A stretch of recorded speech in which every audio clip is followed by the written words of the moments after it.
Hello everyone, welcome to my channel PKP. आज हम यहाँ पर सीटेट के लेक्चर 5 करेंगे। लेक्चर 5 में हम क्लास 4th के चैप्टर नंबर 16 से लेकर चैप्टर नंबर 19 तक देखेंगे। ठीक है, उनकी स्टोरी देखते हैं और उसके बाद फिर कुछ उनके टॉपिक्स देखते हैं। ठीक है, अब आपका ये जो 16 नंबर चैप्टर है, चू चू करती आई चिड़िया, यहाँ पर चिड़ियों के बारे में बताया गया है कि किस तरीके से वो अपना घोंसला बनाती हैं और अपने घोंसले में किन किन चीज़ों का यूज करके वो घोंसला बनाती हैं। ठीक है, तो यहाँ से आपका क्वेश्चंस एक आध क्वेश्चंस आ जाता है। ठीक है, तो हम इसको बहुत ही ध्यान से स्टडी करेंगे। तो स्टार्ट करते हैं। ओके, फर्स्ट चैप्टर जो आपका इसके अकॉर्डिंग है, चैप्टर नंबर 16, इसमें किसकी बात की गई है? एक गीजू भाई हैं। गीजू भाई, इनका नाम गीजू भाई बदेखा। ये जो गीजू भाई बदेखा हैं, ये कहाँ पर रहते हैं? गुजरात में। गीजू भाई Badheka lived in Gujarat. He wrote many stories for children. इन्होंने बच्चों के लिए बहुत सारी स्टोरीज लिखी है। ठीक है, अगर हम इस चैप्टर की बात करते हैं तो इस चैप्टर में गौरैया, फाख्ता, शक्करखोरा जैसे बर्ड्स के बारे में देखेंगे। ठीक है, तो चलो देखते हैं some content related to birds. पक्षियों से संबंधित कुछ जानकारियाँ हम यहाँ पर देखते हैं। ओके, नाउ आप सबसे पहले हम किसकी बात करेंगे? इंडियन रॉबिन की बात करते हैं। किसकी बात करते हैं? इंडियन रॉबिन की। ये कहाँ पर एग्स देते हैं? ये अंडे कहाँ पर देते हैं? तो ये पत्थरों के बीच में खाली जगह में अंडे देते हैं। हिंदी में इन्हें कहते हैं कलचिड़ी। क्या कहते हैं? कलचिड़ी। ठीक है, कलचिड़ी पक्षी है ये। इंग्लिश में बोलते हैं इंडियन रॉबिन और हिंदी में इसको बोलते हैं कलचिड़ी। ठीक है, तो आपको नोट क्या करना है? In the space between these stone an Indian robin has lead it's egg. ठीक है, तो जो ये इंडियन रॉबिन्स होती हैं, ये खाली जगह में सड़क के किनारे पत्थरों के बीच में अंडे देती हैं। ठीक है, नेक्स्ट अगर हम बात करते हैं यहाँ पर जो आपको याद रखने का है वो क्या है कि जो इनका ये नेस्ट होता है वो किसका बना होता है? Nest was made of grass. ठीक है, nest was made of grass. ये जो घोंसला होता है घास से बना होता है। On the top there were soft twigs, roots and wood. ठीक है, और उनके ऊपर क्या होता है? पौधों की नाजुक टहनी, जड़ें, ऊन, बाल, रुई सब बिछा होता है। ठीक है, तो समझ आया, क्योंकि जो उनके बच्चे होते हैं उनको बहुत आराम चाहिए होता है। तो आप देखते हो कि इनके जो नेस्ट होता है, इनका जो घोंसला होता है, उसमें सॉफ्ट ट्विग्स होती हैं, रूट्स होते हैं, वूल होते हैं, हेयर होते हैं और कॉटन वुड होते हैं। ठीक है, यानी कि कॉटन वुड का मतलब क्या हो गया यहाँ पर? रुई। ठीक है, नेक्स्ट हम देखते हैं यहाँ पर किसकी बात कर रहे हैं हम। जैसे आपने इंडियन रॉबिन देखा वैसे ही क्या है? क्रो है। ठीक है, क्या है? क्रो है, कौवा। अब यहाँ पर हम किसके बारे में स्टडी करेंगे? क्रो के बारे में। और क्रो को सबको पता होगा हिंदी में क्या कहते हैं? कौवा कहते हैं। क्या कहते हैं? कौवा कहते हैं। ठीक है, तो देखते हैं इसके बारे में। You know that the koel sing sweetly. ठीक है, सबको पता है कि जो कोयल है वो बहुत ही मीठा मधुर गाती है। ठीक है, do you know that this birds does not make its own nest. ठीक है, क्या आप सबको पता है कि जो कोयल है वो कभी भी अपना घोंसला नहीं बनाती है? It lays it eggs in the crow's nest. और ये अंडा कहाँ देती है? कौवे के घोंसले में अपना अंडा देती है। The crow hatches them along with its own egg। ठीक है, और जो कौवा होता है वो अपने अंडों के साथ ही कोयल के अंडों को भी सेता है, यानी कि उसको पालता है। ठीक है, तो यहाँ पर कोयल को देखा आपने, वो अपने क्या करती है? घोंसला नहीं बनाती है, कौवे के घोंसले में ही अपना अंडा देती है और कौवा क्या है? उसे अपना अंडा समझकर बहुत अच्छे से सेता है। ठीक है, और ये क्वेश्चन आपका कोयल वाला आ चुका है, तो इसको बहुत ध्यान से ही आप नोट कर लेना। ठीक है, इंपॉर्टेंट समझ के। नेक्स्ट अगर हम देखते हैं यहाँ पर किसकी बात कर रहे हैं? डब की बात कर रहे हैं। किसकी बात कर रहे हैं? डब की। डब का मतलब क्या हो गया यहाँ पर? डब का मतलब हो गया फाख्ता। किसकी बात हो रही है अभी? फाख्ता की बात हो रही है, फाख्ता। ठीक है, आपको एक पॉइंट और भी याद रखना है यहाँ पर। जो क्रो होता है, जो कौवा होता है, वो अपना घोंसला कहाँ पर बनाता है? पेड़ की बहुत ही ऊंची शाखा पर अपना घोंसला बनाता है। The crow builds its nest high up on a tree. जो कौवा है वो कहाँ पर घोंसला बनाता है? ऊंची डाल पर घोंसला बनाता है। ठीक है, एंड द डव, डव का मतलब फाख्ता, makes it nest among the thorn of a cactus plant और अ मेहंदी हेज। ठीक है, जबकि जो फाख्ता है ये कैक्टस के कांटों के बीच में या मेहंदी की मेड़ में अंडे देती है, या फिर वहाँ पर अपना घोंसला ये बनाते हैं। ठीक है, नेक्स्ट अगर हम बात करते हैं किसकी, स्पैरो की। स्पैरो का मतलब क्या हो गया यहाँ पर, गौरैया। क्या हो गया, गौरैया। ठीक है, गौरैया। ठीक है, तो गौरैया की बात करते हैं, इंग्लिश में क्या बोलते हैं, स्पैरो। स्पैरो आपको कहाँ पर देखने को मिलती है, ज़्यादातर आपके घर के आसपास ही आपको दिखाई देती हैं, और वो अपना घोंसला कहीं भी बना लेती हैं। ठीक है, हो सकता है कि वो अलमारी के ऊपर, आईने के पीछे, घर की दीवार में, मतलब कहीं पर भी वो अपना घोंसला बना लेती हैं। तो ये पॉइंट आपको याद रखना है। ठीक है, तो यहाँ पर आप देखोगे इनके बारे में, the sparrow can make their nest anywhere on the top of a cupboard, behind a mirror, on a ledge। ठीक है, ऑन ए लेज यानी कि घर की दीवार जो होती हैं उसके आले में भी अपना घोंसला या अपना नेस्ट बना लेती हैं। ठीक है, ऐसे ही अगर हम किसकी बात करते हैं, पिजन की बात करते हैं, कबूतर की बात करते हैं, तो कबूतर भी अपना घोंसला कहाँ पर बनाता है, पुराने खंडहर में बनाता है, पुराने मकानों में बनाता है। Pigeon also make their nest like this, यानी कि कहाँ पर बनाता है, ओल्ड और डिसर्टेड बिल्डिंग्स, पुराने मकान या खंडहरों में अपना घर बना लेता है। किसकी बात हो गई है, पिजन की बात हो गई। ठीक है, अब नेक्स्ट अगर आप यहाँ पर देखते हो तो बारबेट। बारबेट का मतलब क्या होता है, ये जो बारबेट है इसको क्या बोलते हैं, बारबेट या फिर कॉपर स्मिथ। ठीक है, बारबेट या कॉपर स्मिथ बर्ड, इसका दोनों ही नाम है। इनका हिंदी में इनको क्या कहते हैं, कॉपर स्मिथ को बसंत गौरी। क्या कहते हैं, बसंत गौरी।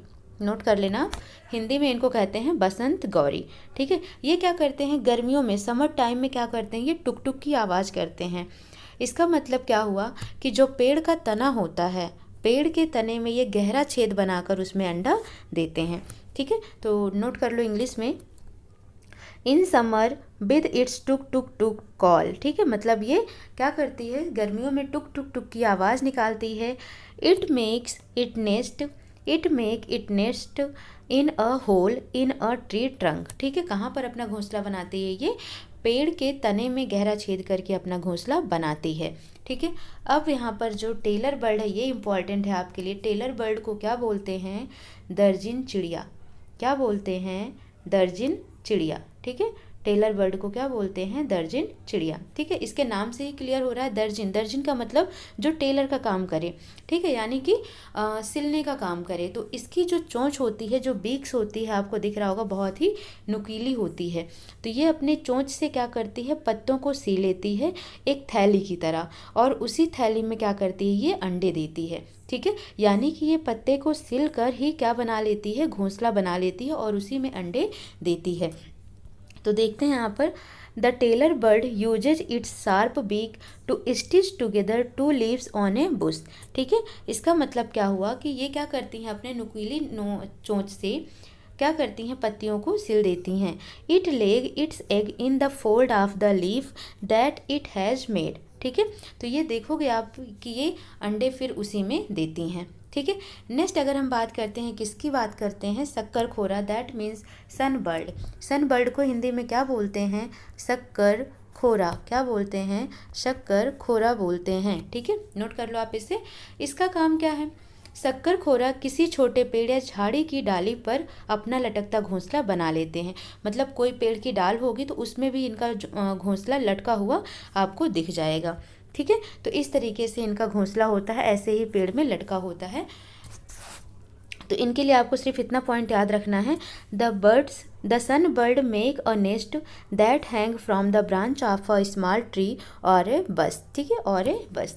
शक्कर खोरा किसी छोटे पेड़ या झाड़ी की डाली पर अपना लटकता घोंसला बना लेते हैं। ठीक है, नेक्स्ट अगर आपको यहाँ पर किसकी इमेज दिख रही है, तो नेक्स्ट इमेज जो आपको दिख रही है वो किसकी है, बीबर बर्ड्स की। बीबर बर्ड्स, इसको हिंदी में क्या बोलते हैं, बीबर पक्षी। क्या बोलते हैं, बीबर पक्षी बोलते हैं। ठीक है, तो बीबर पक्षी क्या करता है, ये घोंसले में बाल बारीक घास, पतली टहनियाँ, सूखे पत्ते, रुई, पेड़ की छाल, कपड़ों के चिथड़े, मतलब मकड़ी के जाले वगैरह की तरह ये पूरा एकदम अपने से घोंसला बना लेते हैं। ठीक है, तो बीवर पक्षी की कुछ स्टोरी भी आपको याद रखनी है यहाँ पर।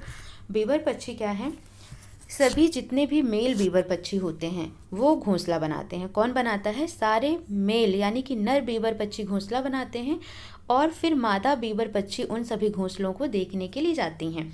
ठीक है, उनमें से जो उनको सबसे अच्छा लगता है उसी में ही वो अंडे देती हैं। ठीक है, मतलब ये हम ह्यूमन बीइंग के लिए नहीं है कि बहुत अच्छे अच्छे घर बन गए फिर उसमें चूज करना है कि कौन सा आपको पसंद है और आपको उसमें रहना है। ठीक है, ऐसा हमारे लिए नहीं है, ये केवल इन पक्षियों के लिए है। ठीक है, यानी कि नर बीवर पक्षी इतना अच्छा होता है कि वही घोंसला बनाता है और अपनी मादा बीवर को बोलता है कि वो घोंसले को देखे और उसे जो सबसे अच्छा लगे उसमें ही वह अंडे दे। ठीक है, तो ये पॉइंट आपको यहाँ से यहाँ तक इतना याद रखना है। The male weaver bird make beautifully woven nest, the female looks at all the nest and chooses the one that she likes the best and decide in which to lay her eggs। Okay, तो clear हो गया होगा आपको यहाँ तक। Next अगर हम देखते हैं यहाँ पर तो बहुत सारे बर्ड्स के अगर आप देखोगे तो बहुत सारी बर्ड्स मर जाती हैं। रीज़न क्या होता है, कई बार तो किसी चोट की वजह से, ठीक है, कभी किसी दूसरे जानवर की वजह से, लेकिन ज़्यादातर जो अगर देखोगे आप तो उनके जो एनिमीज हैं वो कौन होते हैं, एनिमल्स होते हैं या इंसान ही होते हैं। ठीक है, तो ये पॉइंट आपको याद रखना है। बर्ड्स हैव मेनी एनिमीज, उनमें से इम्पॉर्टेंट कौन से एनिमीज हैं उनके, ह्यूमंस एंड अदर एनिमल्स। ठीक है, जो इंसान हैं, मनुष्य हैं और दूसरे जानवर हैं वो पक्षियों के दुश्मन होते हैं। ठीक है, कौवे, गिलहरी, बिल्ली, चूहे मौका देखते ही क्या करते हैं, ये लोग अंडों को चुरा लेते हैं। ठीक है, और कई बार तो उनका घोंसला भी तोड़ देते हैं। ठीक है, तो ये पॉइंट आपको याद रखना है। Birds have many enemies, humans and other animals too. Crows and squirrel, cat and rats, यानी कि कौवा और गिलहरी। स्क्वेरल का मतलब क्या हो गया, गिलहरी हो गया। कौवा और गिलहरी, कैट्स एंड रैट्स यानी कि बिल्ली और चूहे। All of them wait for a chance to steal the eggs, इनमें से हर कोई एक मौका ढूंढता रहता है कि कब वो उनके अंडे को चुरा सके, और कभी कभी तो ये क्या करते हैं, उनके घोंसले को भी तोड़ देते हैं। ठीक है, तो ये हो गया क्या, पक्षी और किस टाइप के कौन कौन सी पक्षी हैं और के कहाँ कहाँ पर रहते हैं, किस टाइप का घोंसला बनाते हैं, आपको इनके लिए ये पॉइंट याद रखना है। ठीक है, नेक्स्ट आपके लिए जो इम्पॉर्टेंट है, ये मैंने कुछ टॉपिक दे रखा है शॉर्ट फॉर्म में। ठीक है, तो आप इसको स्क्रीनशॉट ले लेना और अच्छे से लर्न कर लेना। जो अभी तक आपने पढ़ा वो इसी का क्या है, समरी है। ठीक है, जो आपने पढ़ा उसी का समरी ये है, तो आपको इसको बहुत अच्छे से ही कर लेना है। बिल्कुल भी नहीं भूलना है कि डव का काम क्या है, क्रो का काम क्या है, स्पैरो का काम क्या है, पिजन का काम क्या है, कौन किस टाइप के नेस्ट में रहता है। तो इस सब चीज़ को आपको बहुत अच्छे से देख लेना है। तो ये आपको अब खुद से ही स्टडी करनी है। ओके, अब आ जाते हैं हम नेक्स्ट पर। अगर हम आते हैं तो देखते क्या है, एनिमल टीथ। क्या देखेंगे यहाँ पर, एनिमल टीथ। ठीक है, यानी कि जानवर के दांत। यहाँ से भी क्वेश्चन पूछा गया है आपका, तो अच्छे से पढ़ो इसको। गाय के आगे के दांत, यानी कि जो गाय होती हैं उनके आगे के दांत आपको क्या दिखाई देते हैं, बहुत ही छोटे दिखाई देते हैं। किस लिए, ताकि वो पत्तों को आसानी से काट सकें। ठीक है, और जो उनके पीछे के दांत होते हैं वो बड़े होते हैं और चपटे होते हैं। ठीक है, क्यों होते हैं, ताकि वो घास को अच्छे से चबा सकें। तो आपको इतना याद रखना है कि जो गाय है उसके आगे के दांत छोटे होते हैं और जो पीछे के दांत होते हैं वो चपटे और बड़े होते हैं। ठीक है, तो ये पॉइंट आपको एग्जैक्टली ऐसे ही आपको नोट रखना है। ठीक है, ऐसे ही आपको नोट रखना है। Cows have short front teeth for snipping grass. ठीक है, घास को काटने के लिए। The teeth on the sides are large, और जो किनारे वाले पीछे वाले दांत होते हैं वो कैसे होते हैं, बड़े होते हैं। एंड फ्लैट, और चपटे होते हैं।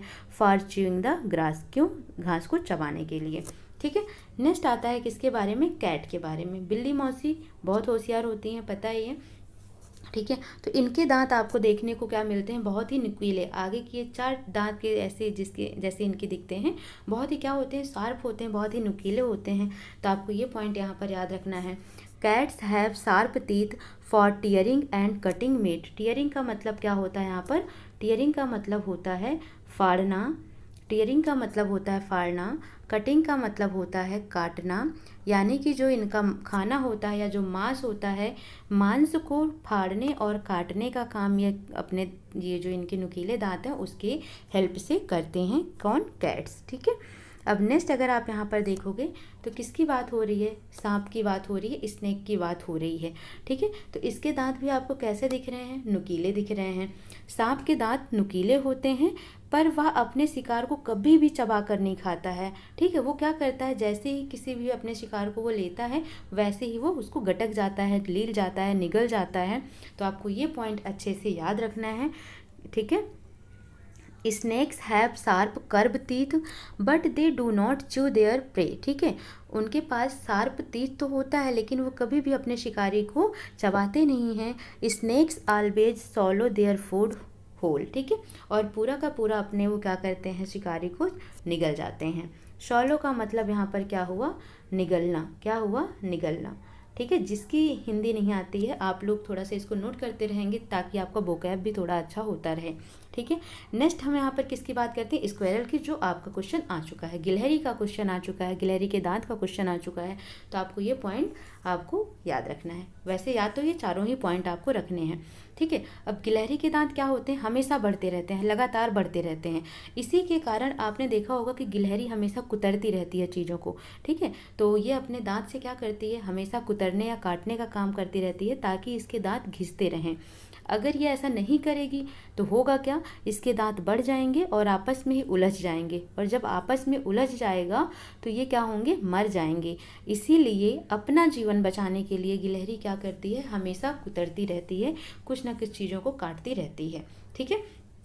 तो पढ़ते हैं यहाँ पर, squirrels front teeth keep growing through out their life. ठीक है। उनका जो आगे का दांत होता है वो पूरी ज़िंदगी बढ़ता रहता है। They have to keep growing on things to keep their teeth from becoming too long. ठीक है। From becoming too long. तो इसी के लिए क्या करते हैं? वो ग्रोइंग करते रहते हैं। ग्रोइंग का मतलब क्या होता है? ग्रोइंग का मतलब होता है घिसना। क्या होता है? घिसना। ठीक है। यानी कि वो अपने दांत को क्या करते हैं? घिसते रहते हैं ताकि उनके दांत ज़्यादा बड़े ना हो पाएँ। ठीक है। तो ये हो गया जानवरों के दांत के बारे में। ठीक है। एनिमल्स टीथ हो गया जो आपको याद रखना है यहाँ पर। नेक्स्ट चैप्टर जो है आपका वो है नंदिता इन मुंबई। ठीक है। मुंबई में नंदिता। तो नंदिता क्या करती है? मुंबई में जाती है, वहाँ पर उसके मामा का घर होता है, तो घूमने के लिए गई होती है और देखती है वहाँ पर बड़ी बड़ी बिल्डिंग्स है और पानी के लिए लाइन लगी हुई है। ठीक है। तो उसको ये सब चीज़ें देखकर बड़ा आश्चर्य होता है कि गाँव में पानी तो बहुत ही आसानी से मिल जाता है और शहरों में पानी की ऐसी दिक्कत है। ठीक है। तो बस इस चैप्टर में हम ज़्यादा कुछ नहीं पढ़ेंगे, इसी के बारे में दिया हुआ है। ये है आपको जो देखना है यहाँ पर, वाटर फ्रॉम पब्लिक टैप। ठीक है। वाटर फ्रॉम पब्लिक टैप, और ये है वाटर इन विलेज। ठीक है। ये शहर की बात की जा रही है, ये गांव की बात की जा रही है कि गांव में पानी कैसे मिलता है और शहरों में पानी कैसे मिलता है। There were fights of water. ठीक है। यहाँ पर क्या होता है? पानी के लिए लड़ाई होती रहती है। There were no fights of water. ठीक है। और आप गाँव में देखते हो कि पानी के लिए कोई भी झगड़ा नहीं होता है, कोई भी लड़ाई नहीं होती है। They have to get up at 4 o'clock for getting water. और आपने देखा होगा शहरों में क्या होता है, 4 बजे 5 बजे पानी आ जाता है, पानी भरना है। ठीक है। तो 4 बजे उठ जाना होता है। ठीक है। Water could be fetched at any time, but गाँव में क्या है कि आप किसी भी टाइम पानी निकाल सकते हो। ठीक है। थर्ड पॉइंट अगर हम देखते हैं यहाँ पर, they did not have to walk much. और जो शहर के लोग होते हैं ये क्या करते हैं? इनको ज़्यादा टहलना ही नहीं पड़ता है, ये ज़्यादा नहीं टहलते हैं। They have to walk 20 minutes to an hour to bring water. ठीक है। और जो गाँव के लोग होते हैं उनको क्या करना होता है? 20 minutes कम से कम उनको 20 मिनट से 1 घंटे तक उनको पानी भरने में लग जाता है। ठीक है। तो ये पॉइंट आपको याद रखना है। नेक्स्ट अगर हम यहाँ पर देखते हैं कि गांव, यानी कि गांव शहर की बात तो हो गई, बट अब किसकी बात हो रही है कि गांव में घर कैसे होते हैं और शहरों में घर कैसे होते हैं, उसकी बात हो रही है यहाँ पर। ठीक है। तो houses in area where mama lived, ऐसी जगह जहाँ पर उसके मामा रहते थे। Houses in high rise building, और ऐसी जगह जहाँ पर क्या है? बड़े बड़े घर होते हों, या हाई बिल्डिंग यानी कि बहुत ऊंची ऊंची बिल्डिंग्स होती हों। तो इनके बारे में हम थोड़ा डिफरेंस देख लेते हैं।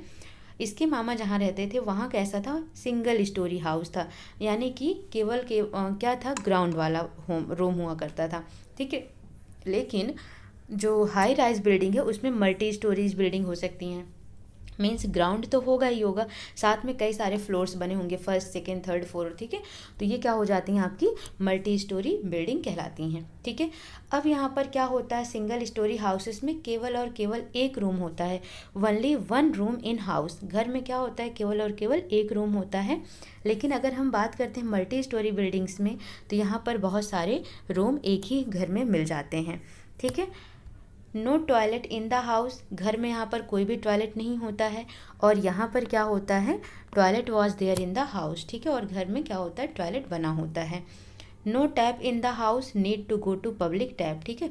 और घर में कोई भी पानी का टैप नहीं होता है, तो उनको पानी के लिए क्या करना होता है, पब्लिक टैप पर जाना पड़ता है पानी भरने के लिए, ठीक है। लेकिन यहाँ पर क्या होता है, taps in the kitchen and bathroom. और आप देखते हो कि यहाँ पर क्या होगा, बाथरूम में भी टैप लगा होता है, किचन में भी टैप लगा होता है, ठीक है। Small window in the house, ठीक है। घर में क्या होती है, एक छोटी सी विंडो होती है, और यहाँ पर क्या होता है, big glass window in the house, ठीक है। दैट मीन्स आपको क्लियर हो गया होगा कि शहरों में भी क्या होता है, शहरों में क्या होता है कि कुछ जगह होती हैं झुग्गी झोपड़ी टाइप की, जहाँ पर बहुत ही प्रॉब्लम होती है, ठीक है। कुछ ऐसी जगह भी होती है, और कुछ होती है जो बहुत ज़्यादा फ्लैट, और आप समझ रहे हो, ठीक है। तो अच्छी जगह होती है, तो वहाँ पर फिर क्या क्या डिफरेंसेज होते हैं हाउसेस के, वो यहाँ पर दिखाया गया था, ठीक है। तो चैप्टर 17 में आपका और कुछ है नहीं।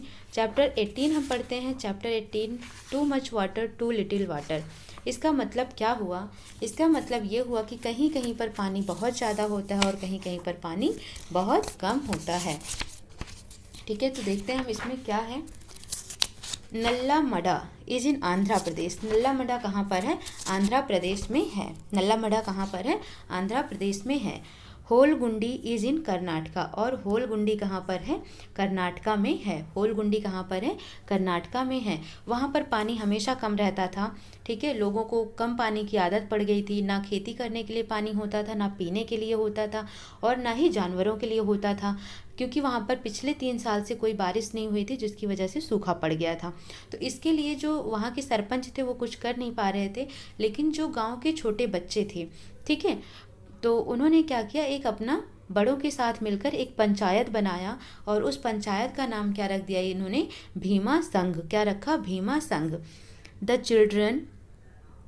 Children's panchayat was called Bhima Sangh in होलगुंडी, ठीक है, इन होलगुंडी, ठीक है। होलगुंडी में जो बच्चों का पंचायत था उसको क्या कहा जाता था, भीमा संघ कहा जाता था। कहाँ पर, होलगुंडी में, होलगुंडी में, ठीक है, होलगुंडी, याद रखना है इसको। ये कहाँ पर है, कर्नाटका में है। कहाँ पर है, कर्नाटका में है, ठीक है। और कर्नाटक की कैपिटल याद रखनी है आपको। कर्नाटक की कैपिटल क्या होती है, बेंगलोर है, यानी कि कर्नाटक की राजधानी क्या है, बेंगलोर है।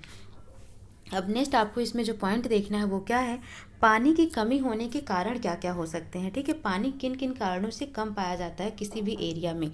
तो यहाँ पर जो पॉइंट है वो ये है, following are some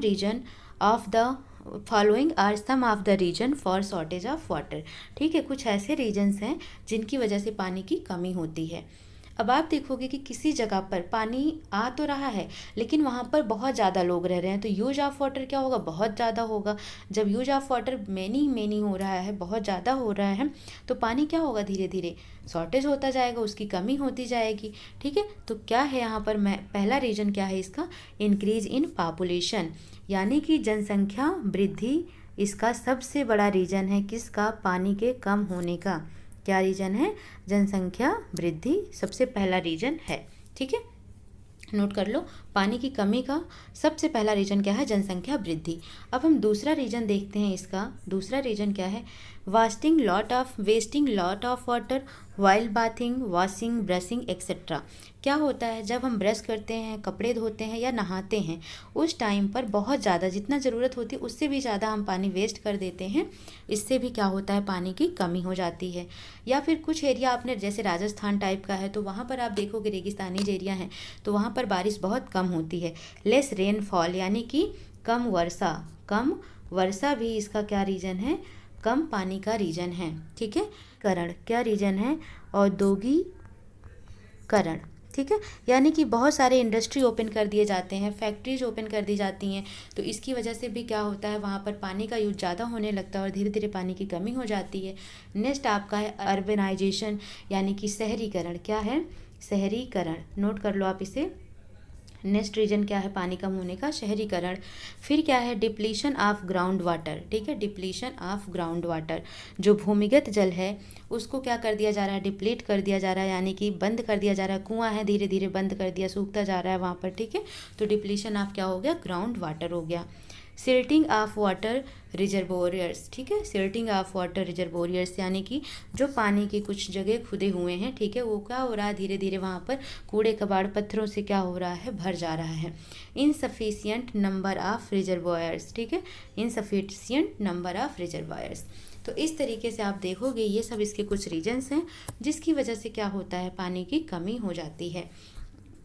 next point पे हम जाते हैं। नेक्स्ट चैप्टर है about in the garden. About in the garden या फिर जड़ों की जाल। क्या है? जड़ों की जाल। इसमें कुछ नहीं है, एक ही पॉइंट यहाँ का जो क्वेश्चन आता है और इम्पॉर्टेंट भी है वो है ये कि क्या है?